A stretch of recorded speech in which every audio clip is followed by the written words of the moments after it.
on this. Okay. And let me get this thing out of the way.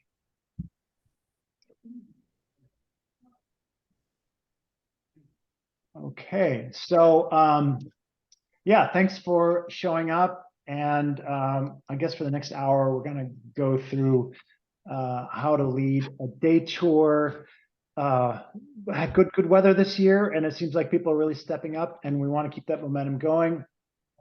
So I think I know most of you. I'm Scott, and then the other members of the day tour committee are Barb and Laurel.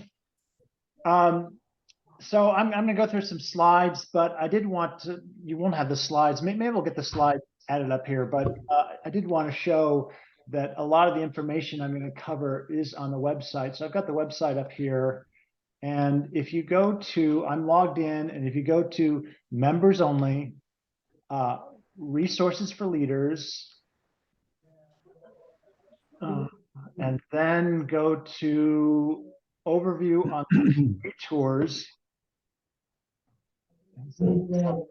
that it will bring up some info on kind of most of the stuff that I'm going to cover. And most importantly on this page is the day tour input form, which we're going to talk about what to fill out on this form and how you fill out, which is coming up too. It's a little slow. It's funny. It was fine just a minute ago. I'll wait for that. There we go. This is a WooFoo form. It's not coming up. Okay, it came up. The other thing I'd point out is when you're leading a tour, we also have just this resources section here. So you may get questions from people that want to be on your tour, and there's a lot of info here, overview, how we do our ratings, what to bring, all that kind of stuff. So rather than you doing it, researching it yourself, if you're unaware of this, there's a lot of good info here that you can use. I say, if you have questions, please just shout out at any point and interrupt, and we can, or questions or comments. All right, so let's start with the requirements to lead a day tour. It's really not much. Most important thing is to have common sense. It goes without saying that safety is our primary concern, and so just being reasonable and doing what makes sense. We're looking for people that can do that. You do need to be a member of the club to lead a day tour, and you should be at least slightly known. A few years ago, actually, a woman got mad at us. I think she was quite experienced, and she wanted to lead a tour, and none of us knew her. And so we said, well, yeah, it'd be great if you lead a tour, but how about, going on one tour with one of us beforehand, or ski with someone, someone on the board or someone, so they can report on your skiing ability and that you're not too crazy, and then you can lead a day tour. So really, just common sense and a member of the club is all the requirements are. And maybe more interesting is what's not required. You don't have to be a strong skier. You have to ski within your limits. But if you want to lead tours to Teacup or Trillium Lake, you'd probably get a lot of folks to join you there, and that'd be very popular. So you don't have to be able to ski 20 miles or anything like that. We don't require any kind of first aid training. It's great if you have it. And in fact, the club will cover up to $100 of your expenses if you want to take wilderness first aid or something like that. So we encourage people to do it, but it's not required. You don't even have to have a snowworthy car. John Heaton's led some tours where he's taken public transit. And even if it's not a public transit, if you want to set up a carpool and you don't have a car, as long as you make it clear to people, there's no requirement that you drive. And you don't have to be patient or kind. I've led quite a few day tours, and I think I'm a reasonable leader, and I don't think I'm patient or kind. And I'll say more about this because sometimes being overly patient or kind can be a negative, and it's something you want to avoid. So anyway, you're laughing at me, Susan, because you know me. Okay, so let me go into the mechanics of what it takes to sign up for a tour. So I just showed that form, that WooFoo form that comes up. So I'm going to kind of just walk through what you put in each section here. And let's start with this first big box here. So put in the route, the description, and the title for your tour. So this slide is mostly me bragging because I have 10 books on skiing, cross-country skiing in Oregon. Who knew that you could find 10 books? I've collected these for years. I'm kind of a ski trail nerd. I go to bed at night searching through these books to figure out, oh, what can I do? What new tours and can I string things together? I really enjoy that. Most people don't have trouble finding a tour. Usually people have something in mind. But if you're not sure where to lead, then again, I'll go back to the website here. If I go to resources and trails and maps, it will bring up a page where we've got lots of stuff on links and guidebooks and maps. So I don't think it's a problem for most people, but in case you had trouble figuring out what to lead, that's an option. But I did want to say a couple pieces of advice. First is when you put together a route, think of an escape route for your tour. And the example I give here is this is one that I do early in the season. It gets dark early and it's full winter. In fact, I think I'm going to lead this tour this weekend, maybe Sunday. This is one that I call Government Camp Encirclement because I think it's a catchy name, and we go kind of around Government Camp. And the nice thing about this in early winter is you're never far from the road. So if you're in trouble, you can get out to the road and get safety really quickly. Well, something like Bonnie Butte, which is a great tour, this is probably not the best tour for December 20th. But you can do it. Just think about options for escape route. The other thing, and I think this is just me because I'm a ski nerd, I do try and come up with catchy names. Now, no one has ever noticed the names. I'm really proud of these. Government Camp Encirclement, Sights on Gun Sight, Corner Pocket, Bennett Pass the Hard Way, etc. Right? I think when you're doing a tour, you're kind of trying to advertise it and make it fun. And so for me, having a catchy name is part of that. And so I will challenge you to come up with even better names than what I've come up with. The other piece of advice I'd give, and I've been leading for a while and I've made a number of mistakes, is don't lead a tour on a trail you've never been on before. So I had experience years ago. I was looking at Clint's book, and there was this neat tour that I'd never done before. And so this is kind of the route. It was from Pocket Creek. This is Pocket Creek, and you go on this side, and you come back on the other side. And it looked cool to me, and I put it on the list, and I had almost a dozen, maybe it was 10 skiers, and we crossed the road. And the problem is this trail doesn't exist. This trail went away like 15 or 20 years ago. And so I'm looking for blue diamonds, and I feel like I'm a mother duck with 10 ducklings behind me, following me along. And I kind of felt like an idiot, because there, didn't go through, and it doesn't exist anymore. Now, we ended up doing something else, and it was a good day, but it wasn't my best experience, right? So I wouldn't recommend doing that. Or I guess if you want to do an exploratory tour, that's fine. Just make sure that when you describe it, you say, hey, I've never done this before, and we're going to see where this goes, so the people are aware they may have to backtrack out. Okay, let's see, tour description. Other stuff that you should put in there. Where you're going, Twin Lakes, whatever. Is it a trail ski? Is it a road ski? The level of difficulty, how long you'll be out for. And this is really your chance to convey to people the difficulty or ease of the tour, so you can filter out people that are suitable and from those that are not. So if it's 13 miles or 1,000 feet of climbing, then put that in there so people know. Now, I will say you may do that. It doesn't always work. So I have this example. This is a real life example. This is the write-up I put for that Government Camp Encirclement. I'll read it. We'll get in a full day's worth of skiing in this strong intermediate tour. The tour starts at Ski Bowl, and we ski across Government Camp through the Tide Trail, drop down to Trillium Lake, and then work our way back to Ski Bowl. Distance is a little over 12 miles with some climbing and a mix of road and trail skiing. Plan on being on the snow for more than 6 hours. This tour will definitely cancel if conditions are bad. So, I think I said the area, the difficulties, stuff like that. But I got an email from someone. Hi, Scott. I have cross-country skis, but I only went twice about 7 years ago, so I'd definitely be a novice. Please send me more info. I would love to go.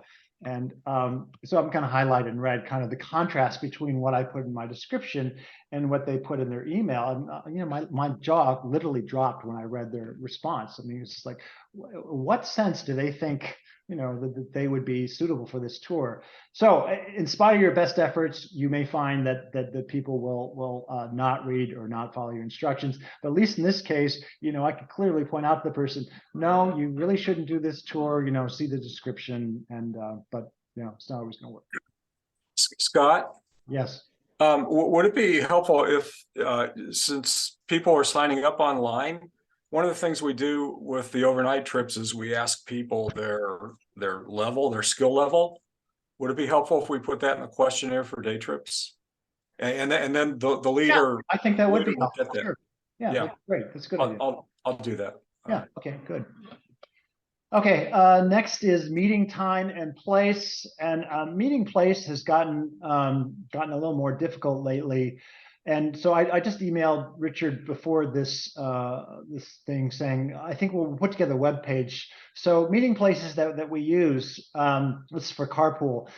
Gateway Transit Center has been used for years, but with catalytic converter being stolen and increasing crime, there's some concern about parking there. Last year, I was at the Gorge Outlet Mall quite a bit on Highway 17, although recently I've heard, well, it wasn't sanctioned. Now, unfortunately, we showed up before they opened. We showed up at 8. But there are rumors of them maybe kicking people out there. Ken Wenzel has recently identified Old Town in Troutdale as a place we can meet, and that is a public parking space. It's not really big, but that looks good. It'll work. We've used McMenamins Edgefields for years, particularly for the Wednesday ski group. And I've heard mixed reports. Some people saying, yes, they're totally with it. They're totally supportive. Other people saying occasionally someone said they shouldn't park there. So I'm not really sure. So I'd like to put together a web page and really clarify all this stuff. There is a parking lot in Sandy, a public parking lot. That's great. Now, Sandy's a long ways to drive to start your carpool, but some of Had you been there before? Pardon? Argentina. Uh-huh. Sorry, I didn't hear that question. Never mind. Maybe Scott, I actually know where that is. I can help you out. Okay, good. That's good, because I remember I knew it once, but and the other John Heaton has done tours with public transit, so that's another option. So actually, something about the lot in Sandy is like for people like me and others that don't want to go full east. Like I go around and I go through Damascus, and then it takes me into Sandy, and so that's a good meeting place for like me. That's people like me. Okay. Scott, I can clarify McMenamins. They do not want us parking there because years ago when we were regularly parking there, we'd go in and we'd have breakfast before we went skiing, and we would support their business. Nobody does that anymore. They do not want us parking there. But another option is the truck stops. If you go and talk to them, if they're not packed because I-84 is closed, they are fine with you dropping a few cars there. Huh. The ones that are right on Troutdale on whatever that street is, there's a frontage road. Yeah, right. All right, so I think we'll make a web page and edit it and get input from everybody. If it's in a place where we can keep notes of that, that would be really useful. Okay, thanks. Appreciate that. All right, so the next is meeting time. I recommend leaving early. This is a picture from Cooper Spur Tilly Jane tour I did a few years ago, and we got off pretty early, but it was packed. This is a weekend. It gets really bad. And this is a picture of a typical line getting into Teacup. Now, actually, I just made that. I pulled this image off the web, but we all know what it's like on Mount Hood these days, right? It gets, on the weekends, everything can get full. And if you've got a dozen people on your tour, you've probably got 6 cars.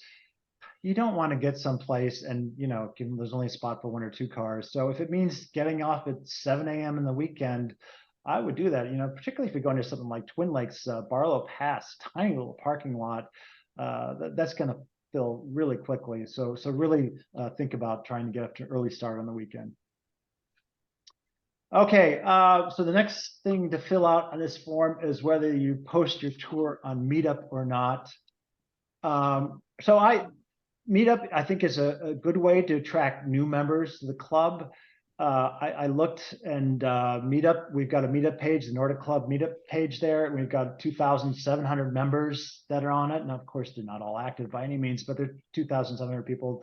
We probably get announcements when we lead a tour. And the club, we only have, I'm guessing 350. I don't know. Does anybody know how many people in the club these days? No, I don't know. Yeah, okay. Well, About 300. Okay. Well, 300 memberships, probably about okay, 450. family, yeah, okay. Now the general consensus is that Meetup, they're newbies and they're poor skiers, and there's some wackos on Meetup, but I'd like to disabuse you of that notion. Hasn't been my experience, so just a couple of stories. End of every season, I like to do this tour from Clint's book called the Wise Trail. It's 18 miles from one end of Mount Hood to the other. You know, it takes a full day, right? And I posted it to the club, and you know, one year no one in the club was willing to do it, and the only person that joined me was some wacko from Meetup, and the wacko from Meetup was this charming young woman who was in great shape and had a you know, wonderful day together. I don't remember her name anymore, but anyway, she was anything but a poor skier or a wacko. And that's not a lone experience. I led a tour on Cooper Spur a while ago. And again, I'll call them kids, you know, this was, I don't know, there must have been 15 of them.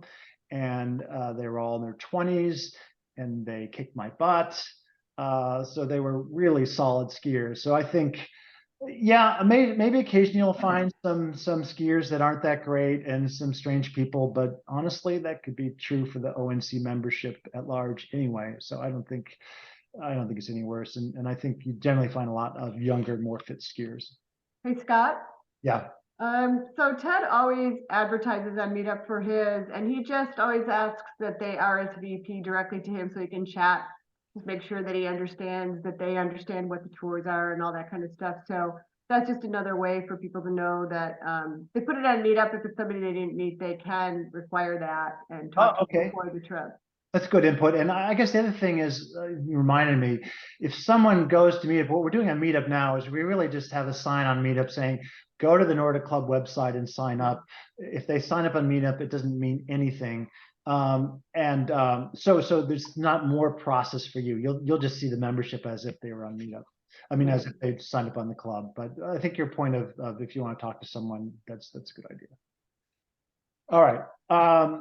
Scott, can I add one learning for information there? Yeah. If you're leading a beginning tour and people are renting skis, before you load the skis in all the cars, or have them take the skis off the cars, and make sure the skis and the bindings are compatible and they work. Because I went with Ken to Atkinson last month, and I took the beginner group. He had the advanced intermediate group, and we had a lady who had rented nice boots that fit the bindings, but the skis were kids skis, and every time she put her weight forward, the binding popped her boot out. So she and two others weren't able to ski because they were with her, and so they went back to the car. So just double checking that if you have anybody with rentals is probably a good idea. That's a great idea. All right, thanks, Terry. Okay, so the rest of the form, no dog, are dogs allowed? I've never seen anybody select the dogs are allowed. So, you know, it's funny because yours predates me, but 20 years ago, the club almost broke up over this issue of whether dogs were allowed on a tour or not. And I've never seen anybody say yes. Would you like a co-leader? So this was our big idea a few years ago that new leaders might like a co-leader. Turns out no one ever wanted a co-leader. But you know, if you're new to doing this and you want a co-leader, we'll try and find someone to go with you. And then obviously your name and contact info. So once you've done this, you hit submit. And for now, your work is done. And then it goes to Barb, who does this, I'll say, horrendous process. No offense, Richard. There's this. I have to watch the YouTube video every time to make sure I get it right. She goes. Well, Richard put a cheat sheet up, so it makes it a little better. Yeah, I mean it's complicated. Believe me, you guys not want to go through what it has to do to get it posted. Anyway, it gets posted on the website, and so here are the tours that are available now. And the other thing that Barb has been doing is also sending it out on the forum. So here's a list, new day tour open, and if you're subscribed to this list, which unfortunately not everyone is, then you'll get notified that there's a day tour. Now, maybe in theory and sometime in the future, people will be trained enough that they'll know to look at the calendar. But at this point, after 2 years with COVID, and we didn't lead many tours, we're listing it here, and I think it doesn't do any harm to do that. I think that's fine. So we'll probably continue doing that. So, here's a write-up. She's just pasted in some info for the tour that you'll get in email. And then you sit back and relax. I think the system works pretty well, that you're going to get these automated email when someone signs up. It gives you your name and contact info. It shows you who else is signed up for that tour. And then, if they have comments and stuff, you can read that stuff. And so I think, finding out who goes on the tour, this works very well. Yeah, the one thing I want to just make sure that everybody knows when you're signing up as a leader, make sure you provide your contact information and specifically an email and a phone number. Because the email, you'll get emailed for all of this notification. Richard put this together so that everyone would be able to get notification automatically. So you have to have that information on your form. Okay, good, thanks. All right, so then let's switch to actually leading the tour. Yeah, so 10 essentials is pretty obvious. I think everybody knows what the 10 essentials are. I'm not going to spend a lot of time on this. I would say, in addition to 10 essentials, there's other stuff for a ski tour that you might want to bring. So a few years ago, for one of our trainings, I sat down for half an hour and thought of everything you might bring, and it's a lot of stuff. I mean, you could have this giant backpack with all that stuff. So it's not really practical. Now, if you're going to go around Crater Lake or something, maybe you should have this that's not a day tour anyway. And you can have, split the stuff, right? If you wanted to bring a stove, maybe one person brings a stove, someone else brings your satellite phone or whatever. In my case, I generally bring this stuff. You guys can decide for yourself what to bring. I'm not trying to be too prescriptive here, but this is what I bring. And even, like snow shovel, I'm not going to bring a snow shovel if I go to Trillium Lake or Teacup, of course, right? So, but I will say, in my years of leading day tours, some advice: glide wax. I don't think I've done a tour where I haven't put wax on one ski. Literally 100% of the tours, there's someone who's never waxed their skis or forgot their wax. So I always bring that. I do a lot of intermediate and advanced tours, and we'll talk to, sometimes there are people that run into trouble. So having kicker skins, if you're not a good skier, this is kind of a break and can slow you down. So I've started bringing those on my more difficult tours. Hand warmers, there's always someone who's got cold hands. Now, like I said, I'm not nice, so I don't bring them. I just let them get cold, and hopefully next time we'll get warmer mittens. But if you want to bring hand warmers, I'm sure you'd have takers on most tours if someone's going to have cold hands. So you could do that. Hey, Scott. Yeah. One thing is, as leaders, if you get somebody who's a beginner and you're talking to them, you might want to mention though that they should wear ski clothes. Things like not jeans, not cotton, that kind of thing, if you're starting with a beginning group, so that if they fall once and they get wet, it's a mess. Yeah, so now there is stuff on the website about what to wear and stuff, but I haven't done that many really beginning tours. Of you other folks, have you guys had problems with people being really inappropriately dressed, or has it worked out okay for the most part? Anybody else have thoughts? God, in the past, I've had to turn away people that show up in jeans. It's just not safe. And so they drive out to Troutdale and then they get sent home. That was back, 10 years ago now, but. Yeah, well, good for you. No, that's part of my theme of don't be too nice, right? Yeah, okay. I haven't really experienced that, but I don't lead a lot of just beginning tours. Right.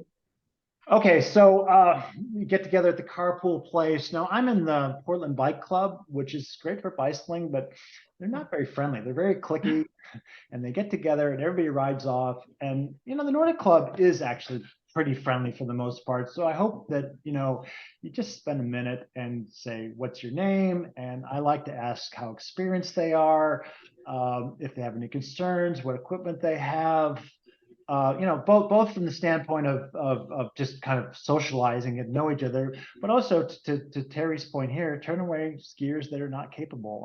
I have made the mistake in the past of being too nice, and everybody else on the tour got mad at me for letting one person go along who clearly should not have been there, and they were right and I was wrong. So it's your responsibility to turn people away if they're not ready.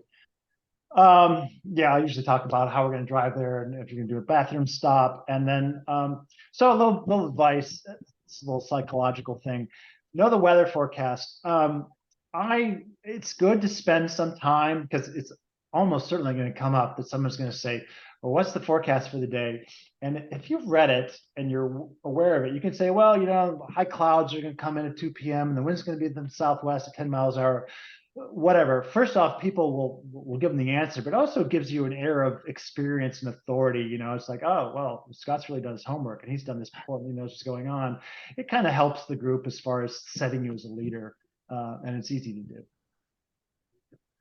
A very important thing is to fill out this sign up form. You know, I hope someday to get rid of this because it's just duplicative. You know, when you sign up the website, you have to do a waiver, but we have this other waiver people have to sign in person, and it's getting smaller and smaller. The legal waiver is now 2/3 of the form. But anyway, so do that. Now, what I do then is I take a picture of it once it's filled out, in part because I know things on my phone I won't lose and it won't get wet and damaged. The other thing is when I'm skiing, invariably I cannot remember someone's name, and quite often I'll get out my phone and stare at it and say, oh yeah, that's you know, Yev or whoever that is, whose name I couldn't remember, because otherwise it's embarrassing if you ask the same person 3 times, what was your name again? So this is one little trick I've learned. I'd count the number of skiers too. We've actually had cases where we got to the trailhead and started out because we thought we had everyone and we didn't. Okay, so at the trailhead, I said count the number of skiers, and the other thing is to know where the tour starts. This is again kind of a trick, but so for example, I think many of us have probably skied at Bennett Pass. If you go down to Pocket Creek, there's, you know, you don't catch it this end in the parking lot, you catch it by the road here, and there's this little trail that goes down, and you know, again, kind of, you're gonna have like, you know, 8 or 9 skiers right behind you looking for where to lead, and if you're fumbling at the start saying, no, do we start in the west end of the lot or is it over here? And you know, it just doesn't look that good for you to be unfamiliar at the beginning, and usually getting this at the start of the tour is the hardest part. So I'd really recommend just, you know, being really familiar with whatever tour you do, where the start is, so you can confidently lead the group at least the first 200 yards. If you get lost after that, it's a little bit better, but it's not a good way to start. Okay, so my don't be too nice. You know, first, you know, as we said, you know, safety, and Terry talked about sending someone back with jeans and someone not having the right equipment.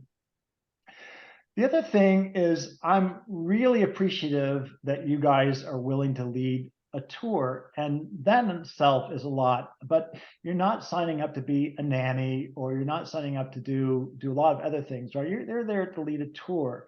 And people may ask a lot of you that you can just say no to, and we're appreciative enough for what you do. You don't have to buy people breakfast, so it's not part of being a tour, right? So some things. So you know, Anne Truax led a tour a few years back, and she tried to arrange carpools in advance, like they do for overnight tours. That's a disaster because invariably people will cancel, and all your hard work of trying to arrange carpools will be thrown away. I never do that. In fact, I don't promise people that they'll get a ride. I just say we depend on having enough people with snow vehicles, and we'll distribute in cars.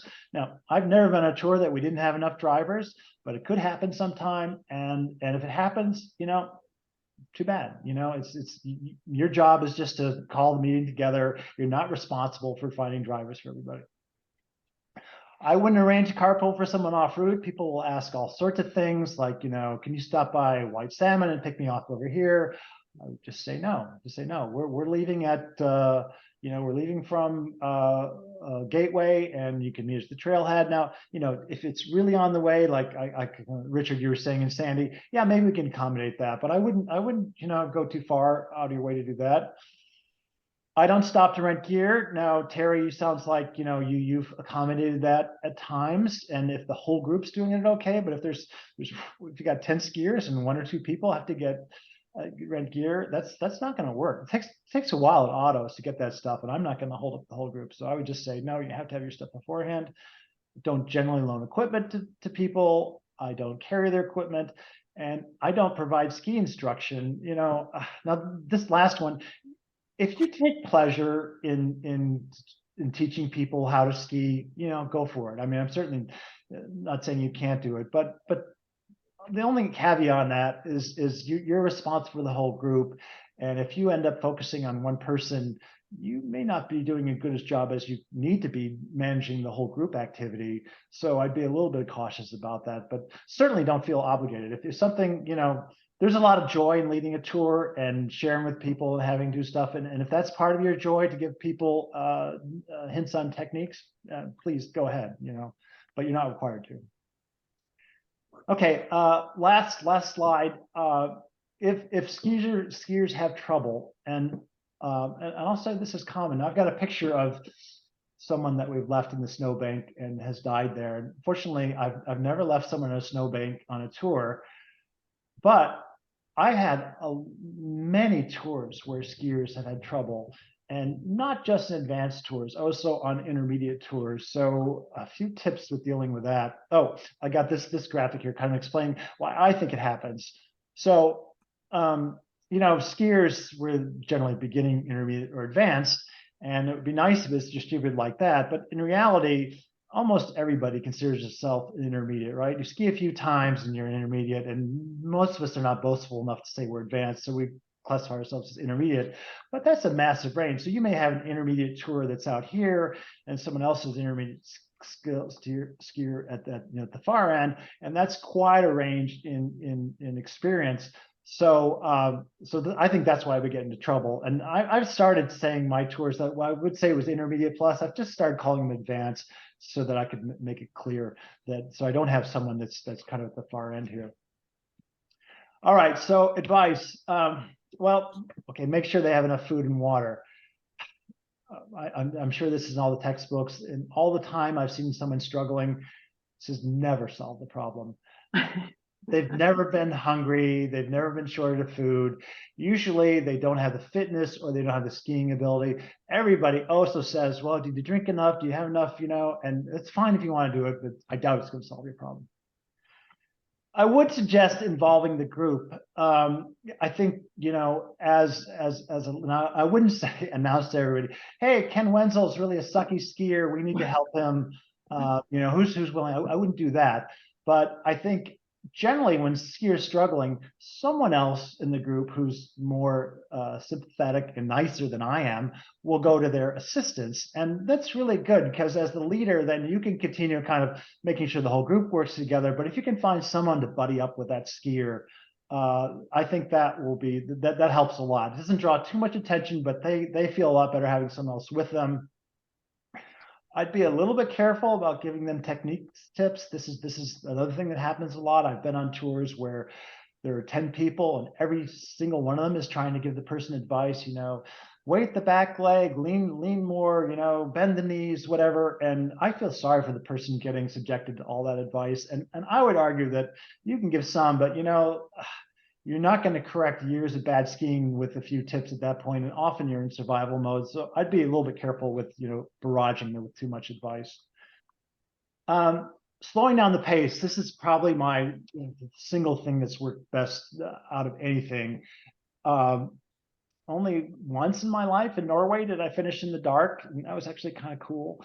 Other than that, I've never finished in the dark. So it seems like on just about every tour, you have plenty of time. And if you slow down the pace, and usually the pace is too fast because there's some young kid who's in really good shape, who's flying off the front, and you need to stop that person, and you need to ski slower and take more breaks. And I'd say, in 80% of the cases, just slowing down the pace is all the person needs to recover, and that helps a lot. The other two things are psychological tricks that I found. I was on a tour last winter where I wouldn't say the guy had a meltdown, but he really got into a negative space. And I'm not trying to pick on him, because I said this is fairly common for someone to have a problem. And it's happened. I mean, we've all had bad days, but he was, I never should have gone on this tour. What was I thinking? To the point of, I'm going to die out here. I mean, he really seriously thought, he wasn't sure he was going to make it back to the car ever. He was going to die, right? And so he was in a very negative spot. And I found, just talking like, oh, this is really a great winter's day, and isn't it neat to be out here, and just, like trying to convey that they're really they're not on the Titanic that's sinking. This is just a normal Oregon winter day, and we get winds like this in the snow, and it's fine. It's not that unusual. That can help. The other thing that's really effective is distract them. Now, this is hard to do, but I've asked people about their job. Oh, you're a quality manager. Tell me about ISO 9001 versus AS 9100. Tell me about iOS 13 versus iOS 12. It kills me at times to do this, but it's really effective because it breaks them out of the cycle of I'm going to die and how am I going to get around this next corner, and gets them thinking in a different area, right? And so I've learned about nursing and all sorts of stuff that way. And it just works. I mean, I knew someone did it to me. I was freaking out and he asked me about something, and I don't know, for whatever reason, it helps to break that mold. Now, if that doesn't work, then I also have kicker skins on the advanced tours that can help. That's why I bring them along. I have carried someone pack for a little ways. Usually there's someone on the tour that can carry 2 packs for a ways, and that person carries none. Switching skis, if y'all have NNNBC are the same, oftentimes someone has skis that are more suitable. That doesn't work, then you do start thinking about your escape route. Sending someone back. Now, I'm sure if you went to something from the Mountaineers or something, they'd say never, ever send someone back by themselves. And in general, that's true, but there are exceptions. I was on a tour where we got up to West Leg Road. We were just above Summit, ski, whatever the place is there. And they decided they were going to do the loop, and they went back on West Leg Road to Government Camp. And it's something like that. That's fine. Now, I wouldn't send someone back alone across the terrible traverse, but occasionally you may have that option, right? Maybe back down Pocket Creek or something with other people out. And then finally, maybe worst case, as a group, you're gonna have to turn back. So, okay, that's my wisdom. So anyway, I think we covered that stuff. So let me just open it up then to see if there are other comments. Let me stop sharing. Are there other comments, questions, and or other advice that others want to share? I've got one, Scott. It's really helpful to designate a sweeper on your group, someone that their skiing ability. I know Mary Hipikowski is famous for being willing to be a sweeper on tours to make sure that everybody is okay. It helps if that's a strong skier, so that if you do have someone that has to turn back, they can turn back, get them to the car safely, and then go ahead and catch up to the group. I've had that happen before, but I do find that's really helpful. That's great advice. I should have put it in there. Susan. I had a question. Well, let's go. Susan, she had her hand up first. Go ahead, Susan.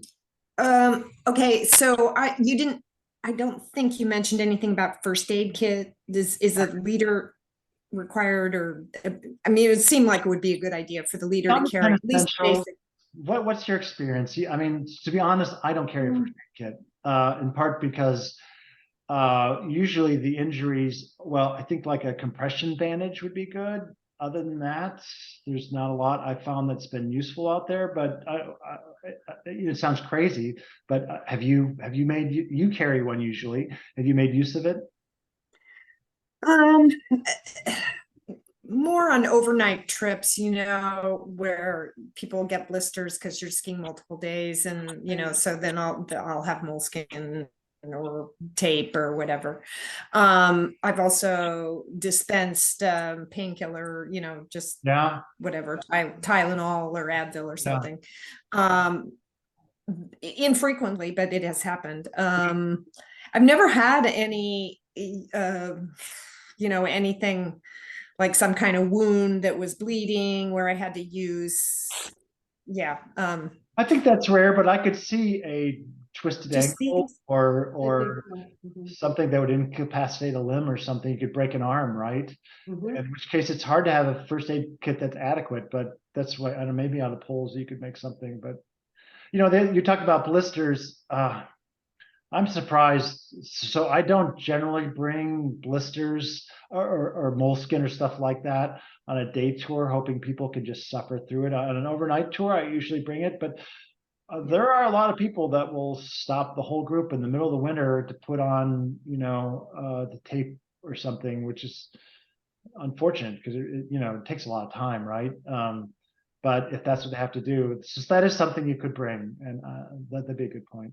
Anything else to add to that, Susan, before we go on? No, I just wanted to mention it Yeah, because good point. it Yeah, hadn't been mentioned. yeah, right. Okay, who else? Can I share what I carry for first aid? It's very minimal. Okay, Got nice bandage, general 2-inch Right. one, right. athletic tape, because you never know when you might need it. It's different than duct tape. It fits in a boot a lot better. Neosporin and Band-Aids. So if somebody does cut themselves on metal edge skis or something, you can fix it up, and a little tiny bit of gauze. I have used all of these at one point in 35 years of skiing, Okay, good. but I've never used more than this combination on the same trip. That's very reasonable. Okay, And it's no weight and it's small. okay. Mark, There's a couple, sorry, go ahead, Mark, you had your hand up. I was just going to pretty much second what Terry said. I've used first aid supplies more actually on hiking trips than on ski trips, but usually it's been a fall or a crash, and it's been a laceration, more than just cuts. It's been when you kind of get messed up a little bit, and it's been the little butterflies, Band-Aids, some tape, and again, maybe a little bit of gauze, with the idea being you're just trying to kind of hold things together until you get back to the cars. But I've, like Terry said, I've used all of that kind of collection of things that she has there, more so on summer hiking than on winter skiing, just because you're so padded oftentimes when you're skiing. But the laceration, figure slightly worse cuts is kind of handy. Sooner or later, somebody's going to crash. There are a couple things that I bring, depending on. you're muted, Richard. Somehow you hit mute. Yeah. So depending on what the ski might be, there's a couple things that I often bring. One is a thermal blanket, one of those solar type things, because if someone does get injured and they're out there, the hypothermia is like the number one, issue and stuff for people. And this is something that I picked up in wilderness first aid. I bring a little, it's called a SAM splint. And it's kind of this flexible thing that it will, you can wrap it around a limb or something and splint it. I've never had to use it, thankfully, and it's really like a very small one that I bring, but it's something that I have. And another thing that if you ever see Mary Hepikoski, she always has the foam pad, and that's something else that'll help against hypothermia and stuff. So I definitely. I'm not those emergency blankets. I don't know if they do much, but I certainly bring down jackets, to your point. And yeah. There's been experience. You're gonna get cold so fast out there, right? Yeah. Indeed. Yeah. So I guess my whole thing is that if you bring anything, bring something for hypothermia or that's I think something like that. Yeah. Yeah, I would second that. I always bring a foam pad because I feel like if I or somebody else has to sit in the snow for a while, it would be helpful. And then, I think just, to Mark's point, like, and Terry's, about just minimal first aid, because think about if somebody just like got a bad cut or something, you'd feel really stupid as a leader, not even have a Band-Aid, like, I don't know, something to stop some bleeding. Anyway, that's all. I see, Mary, you're using the hand technique. Thank you, Ted, for letting me know. Yeah, I actually had a comment and a question. The comment is, if it would be helpful during the introductions to have people maybe mention, like if they've had wilderness first aid, so that if there is an incident. I've actually been involved on 2 cross-country ski trips where people have broken their ankle. And so if you have people that have had, wilderness first aid, I have, it sounds like Richard have, to identify themselves so that if there is an incident, someone would be more proficient in handling that situation. And the question I had was those liability forms that people sign at the trailhead. where do those go afterward? Do they get sent to the, On the bottom of the form, it says mail it to, it says to mail it to, there's an email address that says to send it to. okay, and are those forms on the website? Yes. Okay, and so you mail those in? Well, you can either mail them or you can take a picture of them and send the picture to us in your email. Okay, thank you. George. Not really first aid, but some essentials that I take are a couple extra baskets, at least one. I've been on a trip where a basket, and when you're in deep snow, it's a big issue. The other one are volet straps. When you have a skin fail, you can use those. They're kind of rubber straps with holes in them. They look like a belt basically, and you can really cinch down on the on a ski to hold the skin down. I've seen that several times and done it to myself, done it to others. And then lastly, just tiny, but a little lighter. And not that, just a little insurance. Right. Okay, other comments, feedback? Scott, I've got one note on the emergency blanket that Richard mentioned. I also carry one of those, but I carry the bigger one that's two-sided. Oh, yeah. Because like Mary, I was on a ski trip where someone broke their leg straight through at the ankle, and this foam pads, every piece of extra clothing we had. He was on the snow for 3 hours at Teacup before we got him out. And we had somebody with a stove and fuel, and we made hot water bottles, and that's what kept him warm enough. So simple things like this heavier duty space blanket, I just use it at the very back of my pack to pad my back from all the other crap I throw in my pack. Doesn't weigh much, and it could be a lifesaver. Okay. All right. Last call. We got 10 minutes. We can end early. That's fine. All right. Well, I hope you guys, some of you have been leading already, and I hope we got a great winner, right? And I hope you can go through the process and we get more folks out there. It seems like, I think, Ted's leading this Thursday series. It'd be great to have a tour at least every weekend for people to do. That would be really spectacular. So, all right, I really appreciate it. Thanks for the comments. I'll turn off the, so last minute there. Okay, Susan first and then Mary. Okay, so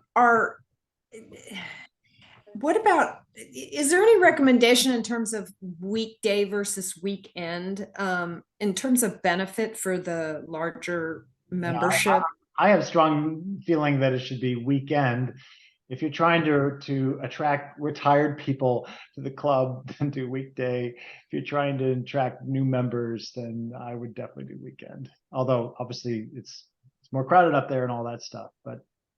Yeah, weekend is more challenging. Yeah, but for parking, etc. But I was thinking the same thing that you just said. Yeah. Oh, and I'll just mention one other thing, which is a kind of current. Ted's leading group, I guess, tomorrow.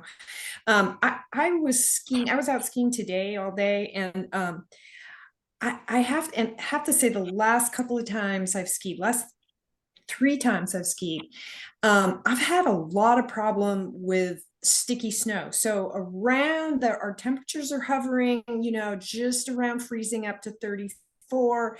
And I mean, that is the worst. I'm sure you're all aware of it. I'm not telling you something you don't know, but as far as wax, I just carry it. And because having an extra 5-10 pounds of snow sticking to the bottoms of your skis can make a nice tour otherwise very miserable. Right. I know. Yeah. So for leaders, if you're going out and and the temperatures are not like 29 degrees, make sure you've got some kind of waxes. Yeah, I've used it 100% of the time. Mary, did you have a comment too? Was your hand up or not? No. Okay. I had mine up. Okay, Ted, you're pointing. I had my hand up and waving too. I should just talk like we all do. I guess the question you asked the question, Susan, about weekend versus week time. That's old school. People don't work not Monday through Friday anymore. probably the majority of the people who go on my trip are working. And they can take off a day when they want to. So that's old school, that we thought that was just on the weekends. Although I think we should have them on the weekends, because some of those people who don't work on during the week have to work on the weekends, and vice versa. So we should have both of them. I think it would be good I really think it would be good to have some. I think these things are going well on Thursdays. Like last Thursday, I was in. Mary was able to cover for me. She's a friend, right? Ted and Friends. And I think we can have, if we have something that people can depend on, that's great. And you might have to change the location, like I am tomorrow. From what I can tell, that it's going to be too warm over in Washington, and so it's better to go up at Mount Hood. Is that right, Barbara? It's warmer where you are. Yeah, we got a couple inches of snow this afternoon up here, so I don't know. Okay. Well, the forecast was for a high about 38 tomorrow at Trout Lake. That could be. We did get snow today, this morning, and then later in the afternoon. So yeah, so we have to have fun with it. Enjoy and make sure people have fun. And I've been doing even slower than my normal ones on the Thursdays, because I've had a number of people who want to get our newbies or novices, just the people that we were talking at the Mazama. I was just at the Mazama program ski school, and really, I think we're going to get a lot of people from them participating, because everybody was say, "Hey, come along, we'll help you on that," and that's an important thing to carry on with it. And if this doesn't, it doesn't. If we don't have anything like we haven't had for a few years during the year on day trips, people don't build bonds. They don't develop friendships. And if you're going on a ski trip with just a couple of people, think about opening it up to a couple more people. You don't have to take 20 people on a trip. On Meetup, I put on maximum of 4, of which I'm one of them. And so that at least lets people know, and then they contact me, and we sometimes have more than that. So it doesn't hurt to invite someone else along. So just to that point, Ted, just so everyone knows, unless you say otherwise, there are some components of the sign-up sheet that are default, and one of them is for Meetup, it's 4 participants, and for the ONC, it's 12, unless you tell us you want more or less for that. And then also with your Thursday tours, what you've been doing, just as a suggestion, if you think you do want to like wait until use the process and get people signed up, but want to wait and really solidify where you're going. Ted tells them up front, I'll be sending out a forum the night before if we change locations due to weather. So you can do that too. That's a good idea. Okay, I'm not going to keep people any longer. We're pretty much at an hour. Thanks a lot. Thank you, Scott. You guys. Thank you. Yeah, thanks, Scott. Thanks, everybody, for